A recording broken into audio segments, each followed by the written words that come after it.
लोगों की खपत की कैपेसिटी बढ़ेगी, व्यक्ति ज्यादा खरीद सकता है।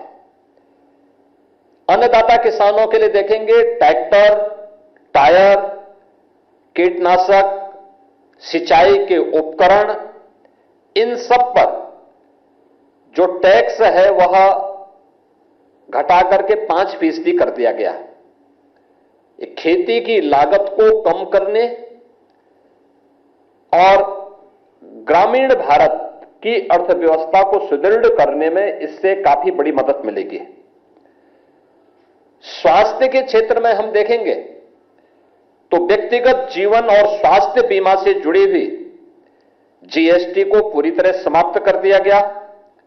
दवाइयों, ऑक्सीजन और जांच किट पर कर में कटौती की गई है, जिससे इलाज सस्ता हो सके और एक सामान्य नागरिक राहत प्राप्त कर सके। वाहनों की खरीद फरोख्त में भी गाड़ियों और बाइक पर यानी 4 व्हीलर और 2 व्हीलर पर 28% से जीएसटी की दर को घटा करके 18% किया गया है, यानी 10% की कटौती।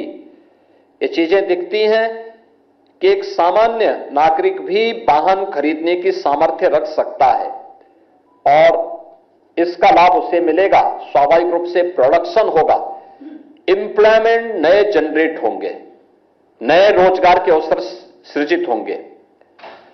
नोटबुक यानी शिक्षा के क्षेत्र में देखेंगे नोटबुक, पेंसिल और जो नक्शे हैं, अन्य जो शिक्षण सामग्रियां हैं, इनमें भी काफी छूट दी गई है।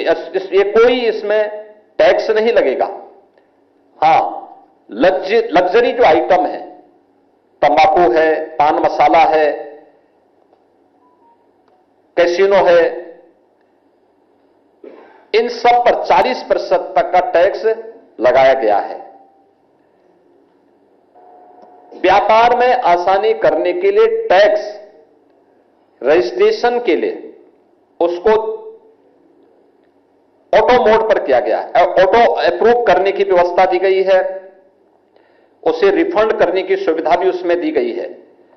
रिस्क आधारित कंप्लायंस से जो भी अन्य सुविधाएं हो सकती हैं, श्रम सुधार यानी लेबर रिफॉर्म के लिए